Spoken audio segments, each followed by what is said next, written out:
Halo guys, balik lagi bersama dengan Red Deer Manhwa. Kali ini Mimin akan melanjutkan komik yang menceritakan tentang perjuangan seorang laki-laki yang berubah menjadi ayah tak tertandingi.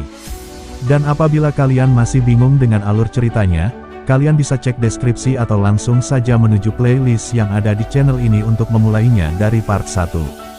Tanpa basa-basi lebih lama lagi, mari kita lanjut ke part 72. Cerita dimulai, diawali oleh Chun Soso yang terlihat memantau sesuatu dari atas dahan pohon kering. Ketua Kultus, kami menemukan di mana catatan pembentuk langit berada, ujar bawahannya yang datang menghampiri untuk melaporkan. Oleh siapa? Tanya Chun Soso. Orang yang tak terduga, dia tidak berasal dari Murim, jawab bawahannya. Bagaimana mungkin orang biasa memilikinya? Tanya Chun Soso. Dia bukan sembarang orang biasa, jawab bawahannya. Yang kemudian lanjut berkata, dia adalah mantan gelandangan dan tidak memiliki ciri khas. Saya tidak yakin harus memanggilnya apa.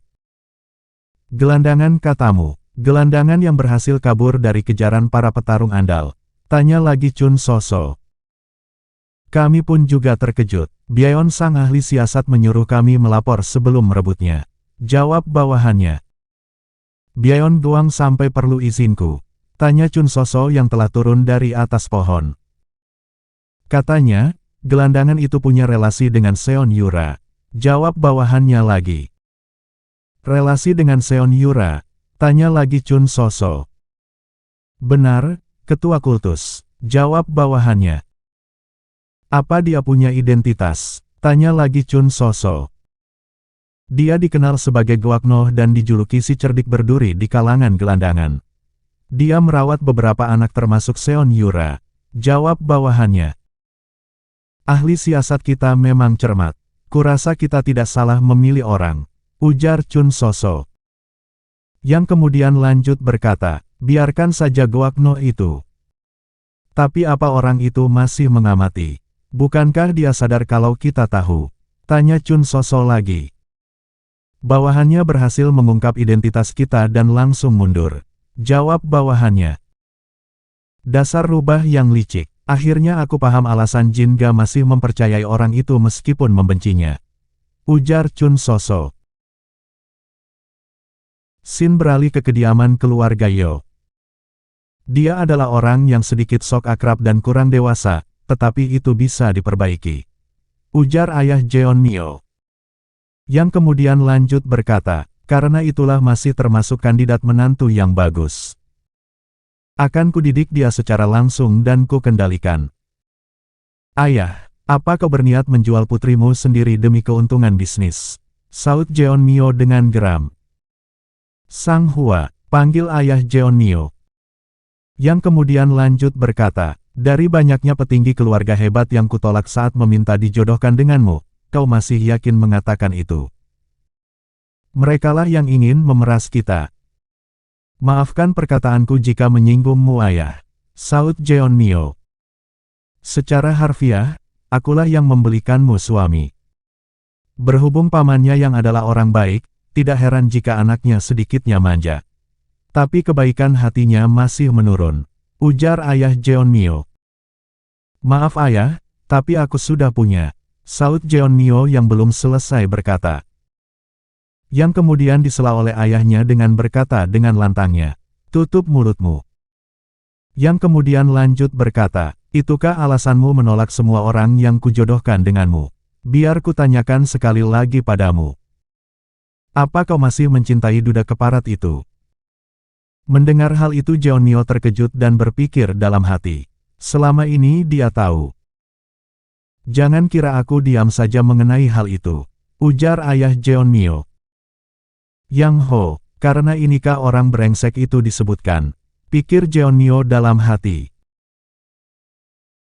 Sin beralih kembali kepada MC kita di kuil Shaolin. Maaf, apa maksudmu? Tanya MC kita yang tidak mengerti. Kenapa kau ada di sini? Saut Yang Ho. Jaga ucapanmu, ujar Yang Pyo sambil memukul kepala anaknya. Yang kemudian lanjut berkata, "Permisi, tolong maafkan putraku yang lancang kepada Grihapati." Catatan, Grihapati adalah orang yang dikenal berasal dari keluarga biasa tapi sangat kaya di Mahayana, cabang utama agama Buddha, atau seorang sosok yang dihormati. Tidak, aku tidak pantas disebut Grihapati. Aku hanya sekedar orang yang membantu pekerjaan kasar, ujar MC kita.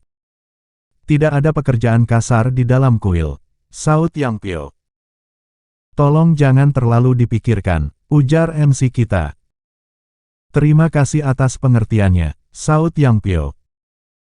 Mendengar hal itu MC kita berpikir dalam hati, bagaimana bisa orang baik seperti ini punya anak sepertinya? Ayo cepat masuk, biksu sudah menunggu kita, ujar Yang Pyo mengajak anaknya Yang Ho. Melihat Yang Pyo beranjak pergi, MC kita berpikir dalam hati, sepertinya dia baru mau dididik dengan benar. Wajar bagi orang sepertinya dibawa ke sini sih. Grihapati, biksu tua mencarimu, ujar seorang biksu yang datang menghampiri MC kita. Biksu tua, tanya MC kita yang tidak mengerti. Kemudian chapter sedikit bergeser saat MC kita bertemu dengan biksu tua. Sejak kapan kau tiba di sini? Tanya biksu tua. Sekitar 2 bulan lalu, jawab MC kita. Sudah 2 bulan ya, ujar biksu tua. Ya, sudah 2 bulan, saut MC kita. Yang kemudian lanjut berkata, karena itulah aku ingin pulang secepatnya. Kamu benar-benar orang tua yang baik. Aku paham kerinduanmu pada anak, ujar biksu tua. Merekalah satu-satunya alasanku bersabar. Bahkan aku yang cuek ini harus terpaksa bersabar demi mereka, saut MC kita. Tenagamu memang berbahaya, tapi kau memiliki seni bela diri yang mengesankan, ujar biksu tua. Aku hanya terlanjur belajar dan menggunakannya, jawab MC kita. Tapi hasil belajarmu sangat mengesankan, ujar biksu tua lagi. Aku tidak sengaja mempelajarinya. Anehnya, semua tetua yang kukenal adalah orang bijak, saut MC kita. Mereka pasti orang yang luar biasa. Kau adalah orang paling baik di antara semua yang menemuiku, ujar biksu tua. Bukankah kau juga termasuk orang yang bijak? Tanya MC kita menimpali. Hahaha, aku hanya orang biasa yang tinggal di dalam kuil, ujar biksu tua. Lalu kenapa orang biasa sepertimu dihormati? Tanya MC kita yang membuat biksu tua berkeringat, tak menyangka MC kita mempertanyakan hal itu. Mungkin karena orang biasa ini terlihat tua, jawab biksu tua. Kemudian beberapa saat waktu berlalu, mereka telah sampai di suatu tempat. Tempat apa ini? Tanya MC kita. Inilah tempatmu mencari jalan, jawab biksu tua. Paman Agung, Anda datang, ujar salah seorang biksu muda menyambut kedatangan biksu tua bersama dengan MC kita. Dan kemudian lanjut berkata, apakah beliau yang Anda sebutkan? Maaf mengganggu latihan kalian sebentar. Izinkan aku melakukan sesuatu, saut biksu tua. Belakangan ini seperti banyak yang mengunjungi kami dari kuil utama, saut biksu muda. Apa ada masalah? Tanya biksu tua. Tidak, bukan itu. Ada juga beberapa orang tanpa dasar bela diri yang mampir kemari, jawab biksu muda. Hahaha, kalian harus lebih memakluminya. Kita harus menghormati orang untuk bisa makan setiap hari, ujar biksu tua. Sedangkan MC kita yang mendengar percakapan itu berpikir dalam hati, apa orang itu yang dimaksudnya? Maafkan atas perkataanku yang kurang dewasa Paman Agung. Ampuni kami, ujar biksu muda. Kalian adalah wajah dari kuil utama kita kan? Belajarlah untuk menerima seseorang tanpa memandang fisik dan penampilannya, imbu biksu tua menasehati. Yang kemudian lanjut berkata, tapi berbeda dengan orang ini. Dia orang yang sangat kuat. Jadi kalian belajarlah yang banyak darinya. Jangan anggap dia orang asing dan cobalah melawannya. Yang kemudian biksu tua menoleh ke arah MC kita dan berkata, semoga kau diberi kecerahan ya. Jangan lupa perkataan orang biasa ini. Saya tak akan lupa ajaran dari Anda, saut MC kita. Mereka juga tidak kalah kuat darimu, luapkanlah sesuka hati, ujar biksu tua. Yang membuat MC kita bertanya-tanya dalam hati. Kemudian biksu tua pergi meninggalkan MC kita bersama biksu muda. Aku telah dengar tentangmu, nama budaku adalah Hyung Moon, panggillah sesukamu, ujar biksu Hyung Moon memperkenalkan diri. Baiklah biksu Hyung Moon, panggillah juga aku tanpa formalitas, karena kita sama-sama saling belajar. Saut MC kita yang memperkenalkan diri juga. Mari masuk, kawan-kawanku sudah menunggu di dalam, ajak biksu Hyung Moon. Kemudian MC kita dengan biksu Hyung Moon masuk ke dalam sebuah bangunan. Saat MC kita dengan biksu Hyung Moon memasuki bangunan, yang ternyata sudah ditunggu oleh para biksu muda lainnya. Selamat datang di Aula Arhat. Silahkan, ujar biksu Hyung Moon. Kemudian MC kita berpikir dalam hati. Aula Arhat? Kuil ini dikenal sebagai gunung tumbang raksasa Tae di Murim. Aula Arhat adalah tempat yang juga dikenal sebagai rumah dari kelompok bela diri terkuat di dunia. Kudengar mereka dikenal mampu membelah batu dengan tinju. Dan menghancurkan tanah saat menginjaknya. Pas dengan apa yang kuinginkan. Setiap pria pasti ingin mencoba melawan mereka kan? Pikir MC kita sambil membuka bajunya memamerkan otot-ototnya. Kemudian biksu Hyung Moon berkata, di dalam Aula Arhat, segala bentuk latihan diperbolehkan. Begitu pula dalam latih tanding.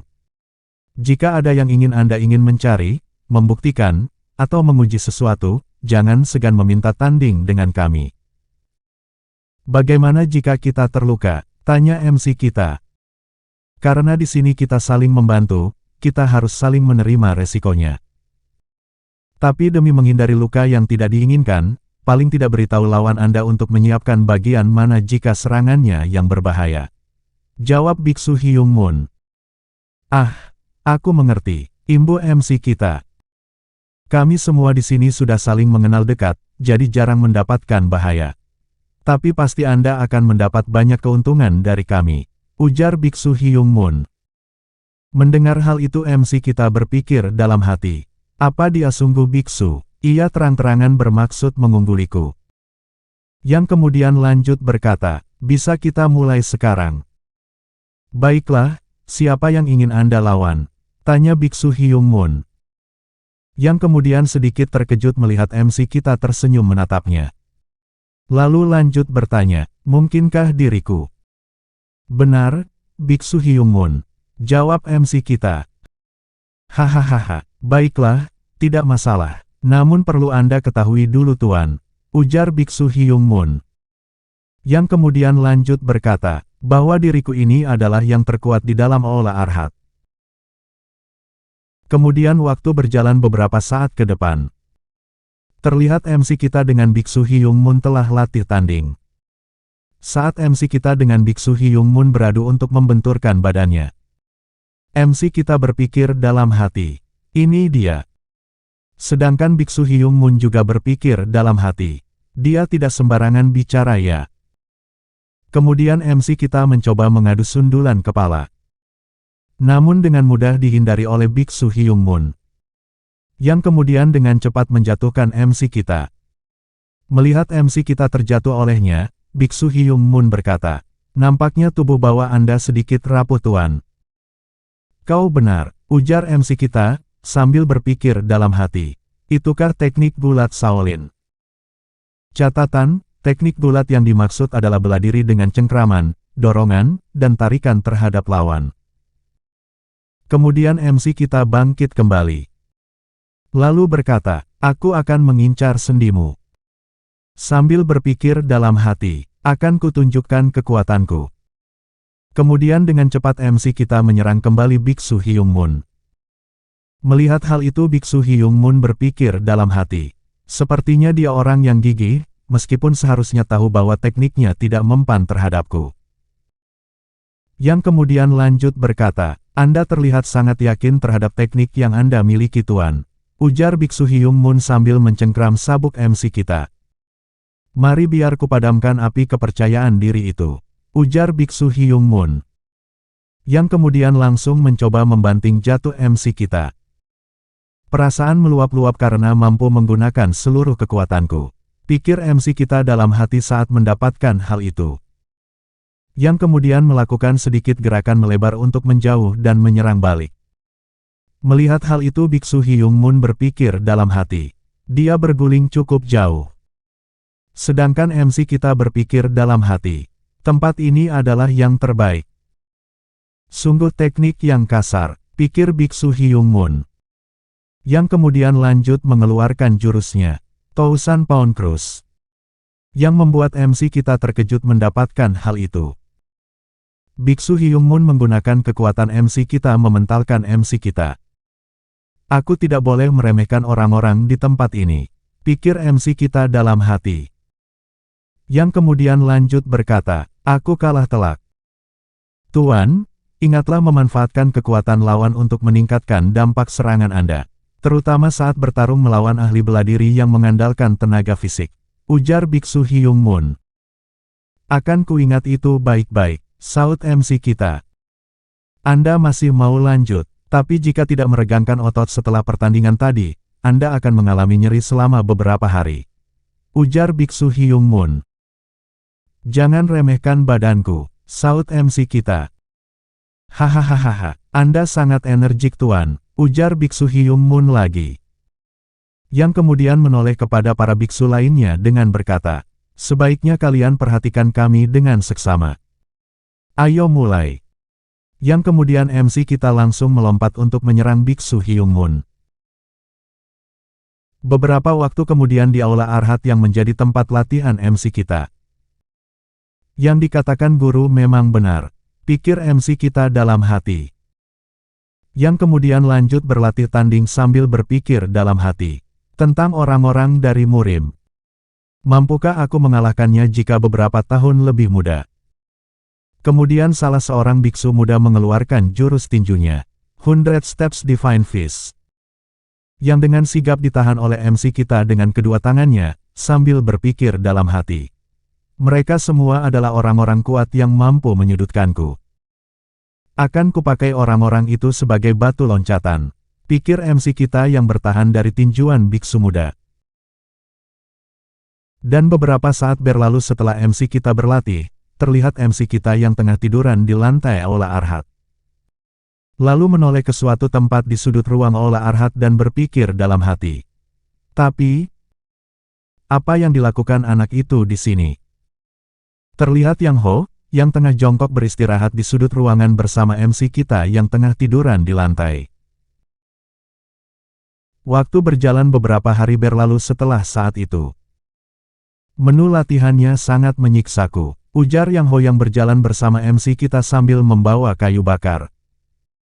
Untuk apa sebenarnya kau di sini? Tanya MC kita. Ayahku sering mengancam akan mengirimku kemari jika merepotkannya. Tapi kupikir itu hanyalah gertakan, ujar Yang Ho. Hidupmu benar-benar enak, kau seperti orang yang selalu makan dengan sendok emas, saut MC kita. Kau sendiri kenapa di sini? Tanya Yang Ho. Aku terpaksa harus ada di sini, meskipun sudah sangat rindu dengan anak-anakku, jawab MC kita. Kalau begitu, bantulah aku, ujar Yang Ho. Bantu apa? Tanya MC kita. Bantu aku keluar dari tempat ini. Meskipun para biksu mengawasiku, tapi asal denganmu pasti diloloskan, ujar Yang Ho.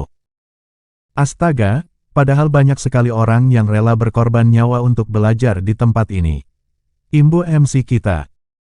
Apa kau tidak kesal, jika kita dikurung di sini, setidaknya kasihlah makanan enak, bukan makan nasi kekuningan setiap hari, ujar Yang Ho mengeluh. Mendengar hal itu MC kita berpikir dalam hati. Sudah lama aku tidak mendengar anak manja mengeluh. Tapi kurasa kebanyakan anak orang kaya memang seperti ini sih. Sambil membayangkan Haengbok dan Jeonnyo MC kita berpikir dalam hati. Mereka berdua adalah pengecualian. Lama-lama aku malah jadi rindu mereka. Hyung Nim, tolong jangan abaikan aku, Hyung Nim. Berapapun ku bayar, ujar Yang Ho. Kau pikir uang adalah segalanya? Seharusnya kau bersyukur masuk sini, bukannya mengeluh. Saut MC kita. Tuan Yang, panggil seorang biksu muda dari jauh. Yang kemudian memberikan surat kepada Yang Ho. Akhirnya aku bisa pulang nih, ujar Yang Ho kepada MC kita. Yang kemudian Yang Ho membuka dan membaca suratnya. Kenapa raut mukanya begitu? Tanya MC kita dalam hati yang melihat ekspresi Yang Ho. Yang kemudian MC kita bertanya-tanya dengan perubahan signifikan ekspresi Yang Ho. Lalu MC kita bertanya, kau akan pulang? Bukan, aku harus tinggal di sini lebih lama lagi. Jawab Yang Ho dengan tersenyum. Tapi kenapa mukamu senang begitu? Kupikir kau akan menangis jika gagal pulang. Imbu MC kita. Aku akan menikah Hyung Nim. Aku akan dijodohkan, setelah mampu berlatih tanding dengan biksu. Ujar Yang Ho dengan tersenyum aneh. Mendengar hal itu MC kita jadi tersenyum.